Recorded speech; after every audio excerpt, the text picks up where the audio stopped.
Hello, hello, ladies and gentlemen, and welcome to another episode of the Daily Friend Show. I'm your host, Nicholas Lorimer, and once again, please bear with me today. I'm still sorting out my audio stuff, so I'm way too echoey. I was listening to some of it yesterday, and no, it wasn't great. But anyway, we're joined today on the show by Tiego Thotse. Tiego, how are you doing, man? I'm doing good things, and how are you, sir? Good afternoon, I'm Hermann, pretty sir. good. Sure. I am very good, all things considered. And we also have Mr. Hermann Pretorius. Hermann, how are you?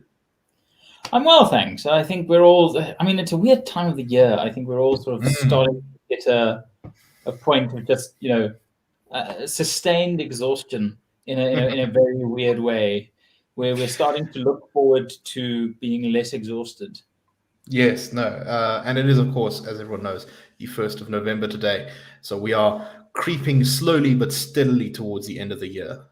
And I think, Yes. Once again, I'm looking forward to it very much. The Daily Friend Show will not be in operation for December, and then it'll come back on I think, the second week of January. For everyone that we all know, yesterday was an important, significant day for many people who celebrated around the world. So happy Reformation Day, everyone. Indeed. Okay, so let's jump to our first story today, and this is about the National Lotteries Commission, which, due to some reporting by Ground Up, and this follows on more reporting, I believe, also by Ground Up, about the absolute state of corruption and misallocation of funds in the National Lotteries Commission. So it had to allocate another 65 million rand to a number of projects that the lottery was supposed to. So the lottery is having to give 65 million additional rands to these projects, which it was supposed to have finished with its funding a while ago. It was working on a whole number of infrastructure projects, including 4 old age homes and a drug rehabilitation center, none of which were completed because apparently all of the money has been stolen. They also say that they were going to be blacklisting the companies which were responsible for not delivering and investigating them. And currently, a huge number of projects that the lottery was supposed to be funding are under investigation by the Special Investigating Unit and the Hawks.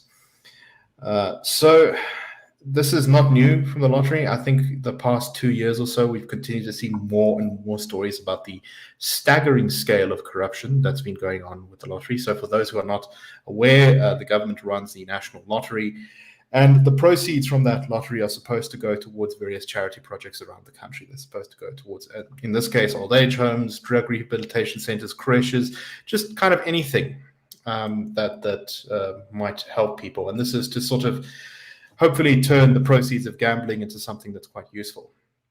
However, it seems to have just become another sort of patronage tool that government can scoop up. So, Tiego, let me start with you. What do you make of this? And what do you make of the argument that we shouldn't actually have a lottery at all? The argument goes essentially that the people who most are invested in the lottery and who tend to play it the most are those who are very poor and don't see any other way of getting their finances altogether and being able to escape poverty. So they start playing the lottery. And essentially, the lottery is kind of a tax on poor people because your chances of actually winning the lottery are extremely low. What do you make of this, Tiego?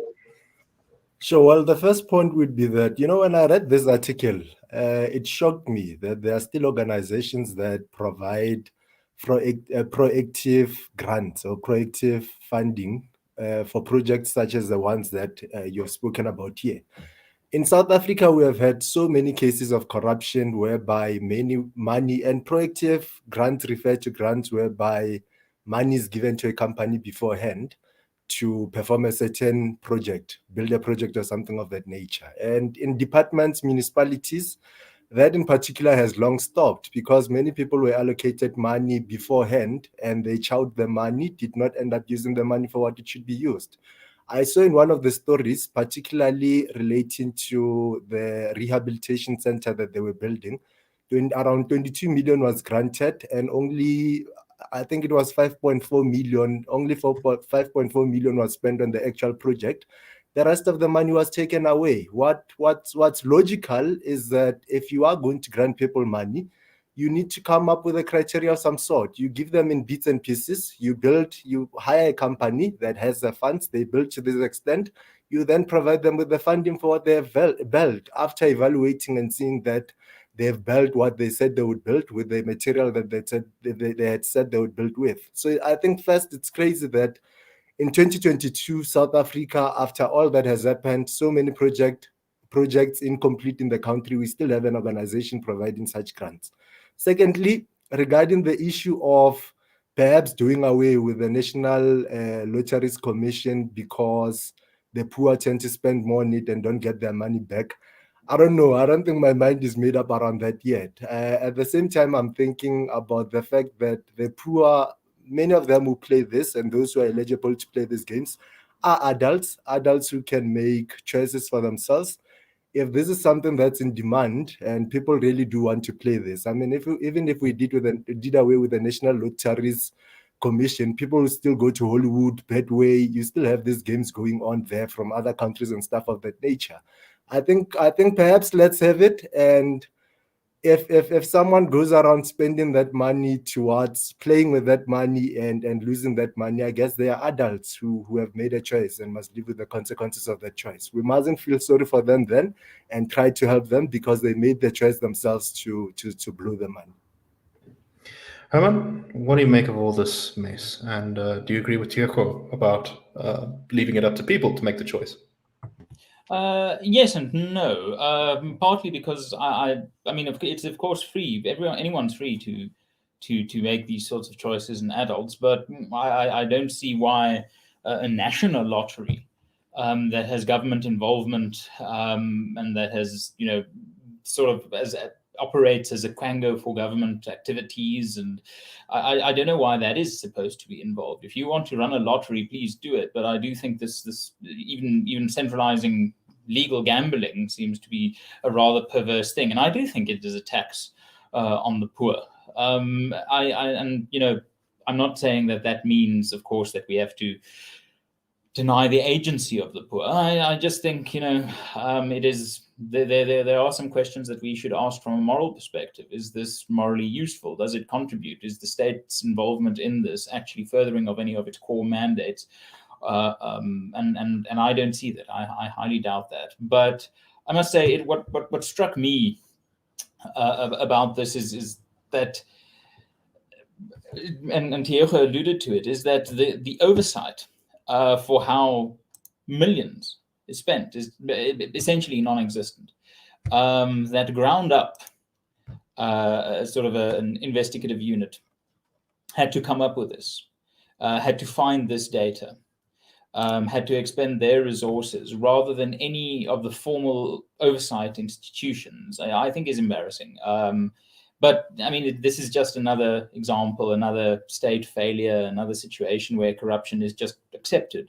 And who was it? Philemon Letwaba, who there was this old age home in Mpumalanga, Marapiane, that was supposed to be built, and some of the money intended for the project went to this former National Lottery Commission Chief Operating Officer Philemon Letwaba nearby. He built his house with some of that money, and I just think this small fry in a way. This is 23.7 million. It's minor in the bigger scheme of things. It no one should really lose sleep about this. If you look at the scale of state capture, then 37 million is actually quite small. But the thing that makes it so harrowing is that what led to the 37 million rand and what led to 37 billion rand being stolen, being up for looting, is exactly the same attitude and the same structure, the same gangster mafioso mentality, that there are some people in this country who are politically connected and are politically elite, and therefore through rigging the system in favor of themselves, they can do anything, whether it is something as minor as I know there's a municipality in the northwest where a local nature reserve, the mayor moved some of his cattle to graze in the local nature reserve. Whether it's sort of a minor corruption where the mayor can just decide, I have some cattle, let me just use public grounds to have them kept safe and have them fed, and let me graze on the public expense. Whether it's something as relatively ridiculous as that, whether it is the rumors that we've heard so many times that Supramo Mapelo essentially owns many of the shopping malls in which many of Northwest's provincial government actually have their departmental offices, whether it's stealing a few million from the National Lottery Commission to build your own house, or whether it is, scaling it up all the way past Nkandla, all the way to the biggest scandal you could possibly think of. What causes this is the same. It is a political elite that has so isolated themselves from accountability through the hollowing out of institutions, and did so through things like cadre deployment and BEE. So this, South Africans shouldn't actually, see these few million rands as anything more than a hiccup. 60 million rand in the greater scheme of things, how minor. But the problem is, what led to that is the same thing that led to the last 15, 20 years of legalized looting. And we're now at a point where it's very real. The results, we can no longer pretend that this is a victimless crime. It's going to start hitting home more aggressively, probably in various ways, service delivery failures and also political assassinations. So yeah, it's just depressing that yet this tax on the poor is just, another excuse to Smithson Gonyama, former communications director of the ANC, said that he didn't participate in the struggle to be poor. And that is, that mentality dominates. Yes, I feel like it would be useful if someone who stole money from an old age home should spend their prison sentence looking after the same old people in the old age home once it's completed. Might be a nice, useful form of penance. Anyway, Tiego, any final thoughts on this before we move on? Well, my final thoughts around this would go toward the quote that Hermann speaks about, that I am very convinced that perhaps the ANC was not in the struggle to really fix things. Perhaps they were in the struggle to remove those who were in charge of apartheid so they could be on those seats and benefit from it. And this is quite clearly one of the projects. The NLC is one of those projects that they are using to chow money from the state and from our purses as citizens. So again, I come back and say, come 2024, let's please make the right decisions. And with a very, very brief point on this, we should be aware that quite often people talk about factions within the ANC as if there's a good faction, a bad faction.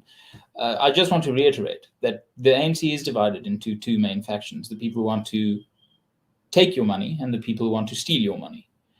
So it really comes down to a question of there's no rehabilitation for this movement. There's no rehabilitation for this party. And if the voters can't suffer enough for that reality to manifest, then it's sort of that democracies get the governments they deserve.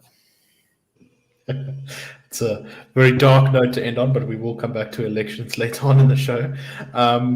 Very briefly, I don't think there's too much to say about this, except that it's just kind of frustrating, but also amusing what's been going on. This is our second story, which is our current public protector who, what is she, suspended or not suspended now? I must say I have lost track of the story somewhat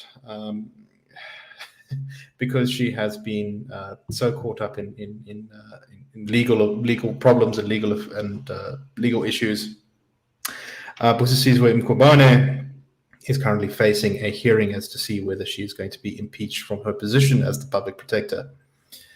However, it seems an awful lot to me like she's adopting the tactics of President Jacob Zuma when it comes to law, and adopting a sort of what I might call Stalingrad approach to these legal proceedings. She keeps asking for extensions of timelines, of postponements of the hearings. She last week she said that she needed time to consult her legal team, and so managed to get the hearing suspended from Friday until today, when they've started up again. And now there's debate as to whether the hearings can go ahead at all, because she says no, my lawyers are busy preparing documents for me in a different case at the Constitutional Court, so they can't represent me here, and it's not fair to not have me represented here. The EFF has been helping her along this whole time by saying that they will not. Darlene Porfo or said that he would, and some of the EFF said they would leave the committee and not participate in these hearings if she was not granted postponements and extensions to sort out her own legal matters. And this really gives me a bit of a whiff of that same thing that we've seen from Jacob Zuma for so many years, of you just endlessly postpone, you wait till the last day to appeal, you appeal something, then you fire your legal team, then you spend a month getting a new legal team. That approach, what so many have definitely called the Stalingrad approach. Tiego, what do you make of this? I mean, this is just endlessly frustrating. Do you think she's going to succeed in running out the clock until, I don't know, the political circumstances change in her favor?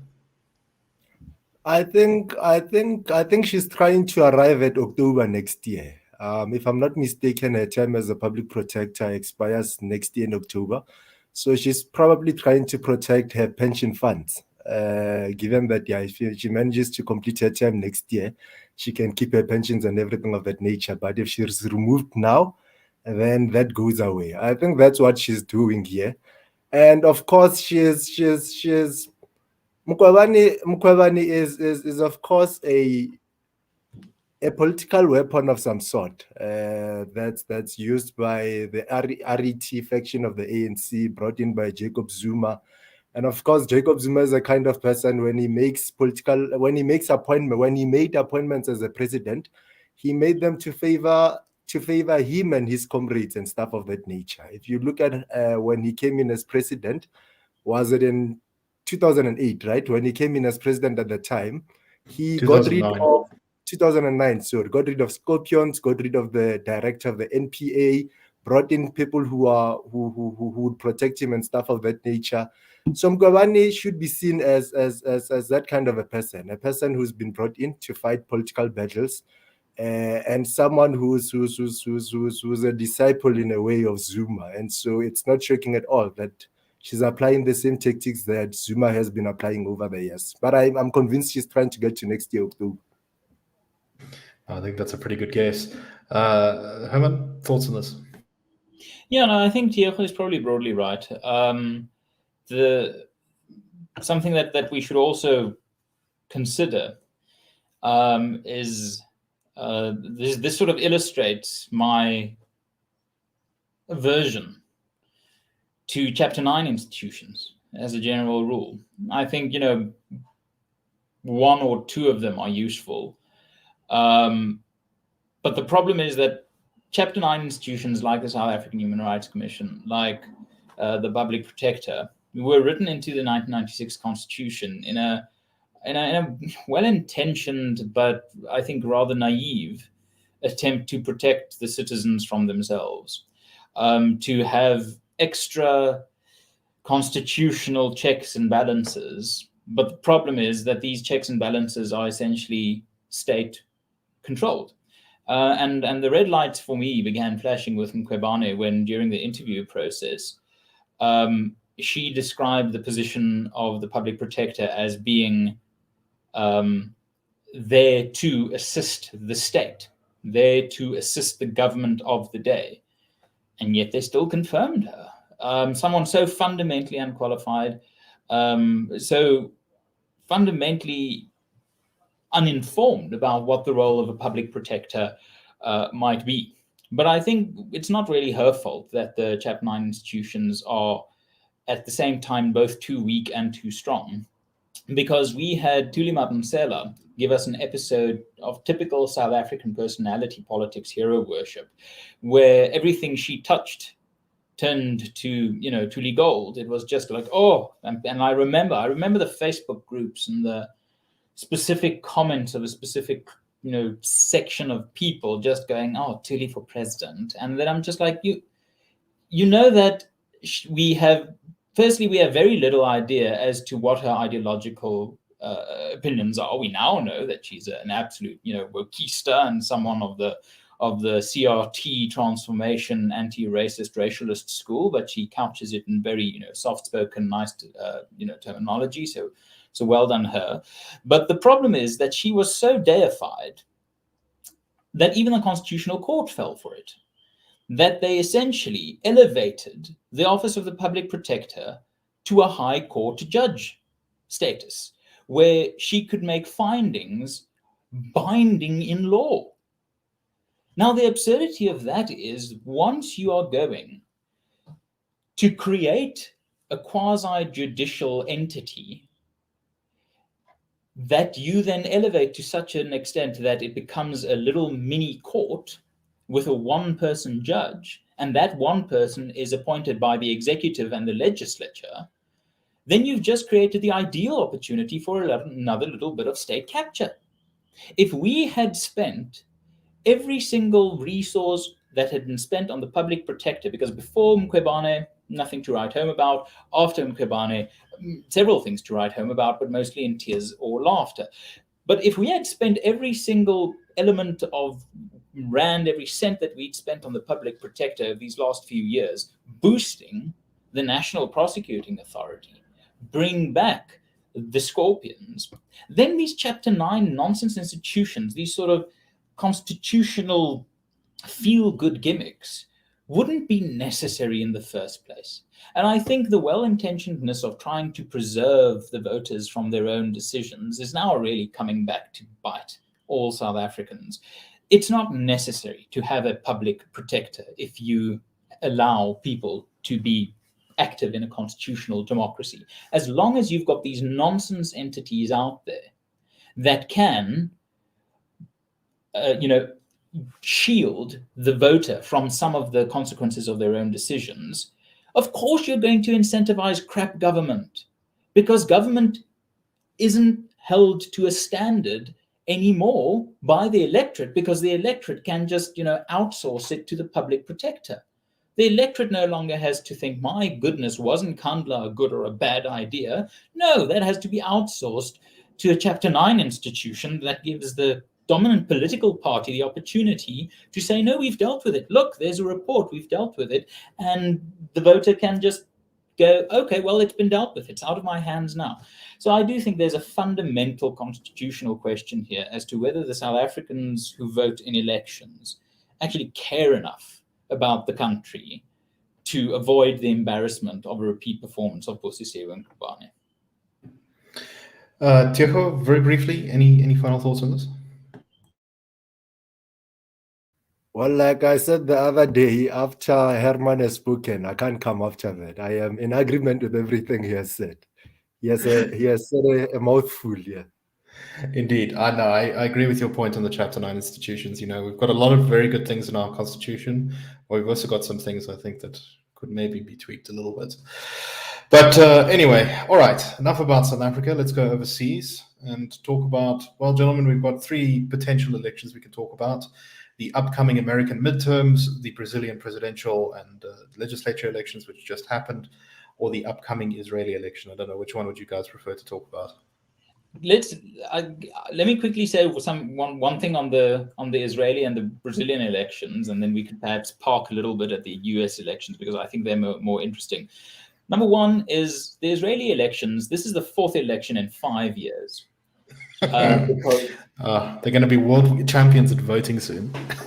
Yeah, no, I mean, it's wonderful. I mean, the experience one just gets. So the problem the thing that South Africans should take from that is that the Johannesburg narrative and experience, and the election, and then the destruction, and then the resurrection, and then the impending doom of a government in a coalition system is something that is up to the voter.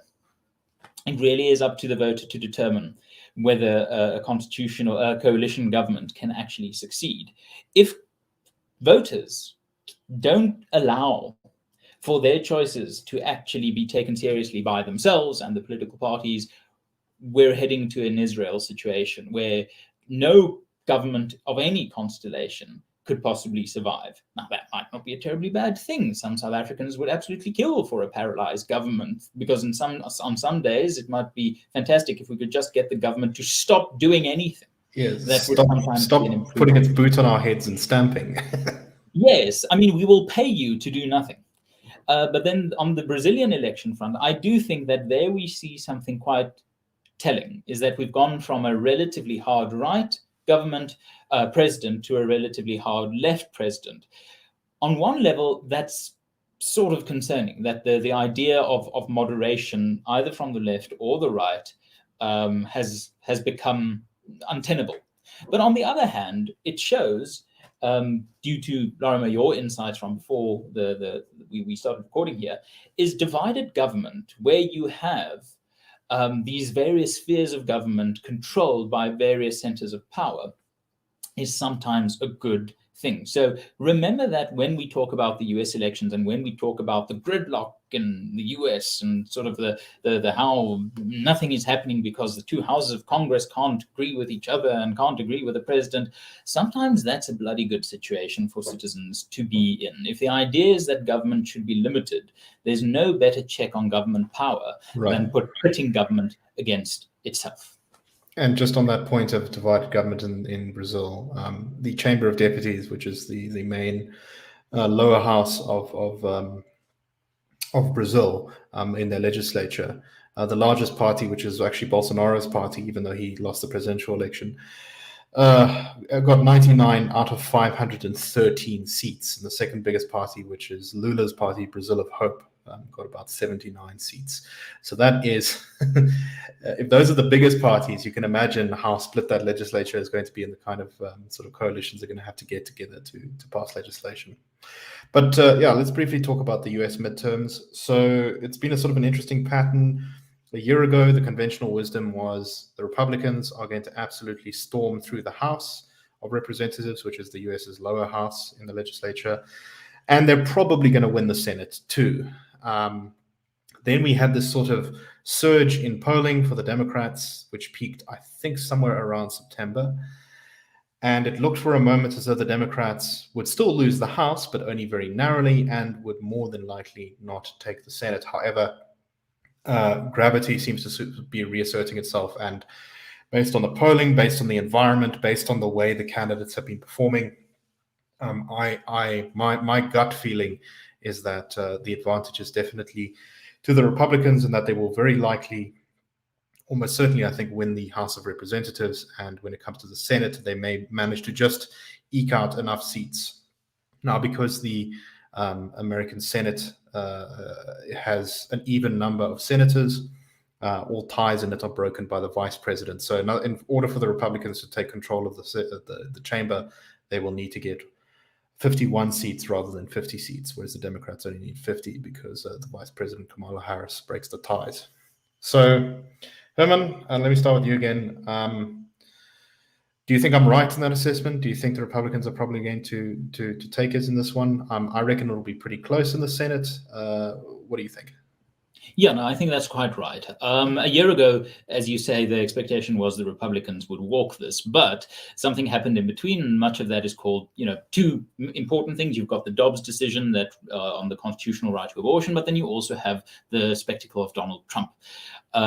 Many very, very, toss-up states were nudged in favor of the Democrats by Trump-nominated candidates or Trump-endorsed candidates becoming the Republican candidates. If the Republicans win back the House and the Senate, namely Herschel Walker in Georgia and Mehmet Oz in Pennsylvania. Mehmet Oz in Pennsylvania, yes. Although, can I just say the Pennsylvania race is such a mess, because you've got Mehmet Oz, who is like this sort of strange character. I think he was originally on the Oprah show. He's like a TV doctor. And then you've got his opponent, Fetterman. What's his first name? John Fetterman, who had a massive stroke in May and has serious auditory and health problems ever since. So if I was a Pennsylvania voter, I wouldn't be too enthusiastic about my choice. No, I mean, and what we could go on for quite a while about the nonsense of the Pennsylvania race, but I must say that just very, very briefly, if the Republicans win back the House and the Senate, it will be despite Donald Trump, not due or thanks to Donald Trump. He has, since 2020, he has underperformed the Republican Party, and the Republican Party play with fire if they allow someone less popular than the party itself to drag them into a specific ideological direction. Now, the problem is if people like Oz win in Pennsylvania, Trump will see that as an endorsement of a Trumpist program and probably come out swinging for 2024. The Republican in me wants the man to accept when when the curtain has fallen and allow for more capable politicians like Ron DeSantis perhaps to take over and take the Republican flag forward. Tiego, do you have anything to add before we close up? Nothing to add, sir. You can close. Excellent. All right. Well, thank you very much, gentlemen, and thank you to everyone for listening. We will be back tomorrow on the Daily Friend Show. I hope you all have a wonderful, fantastic day. Cheers, everyone.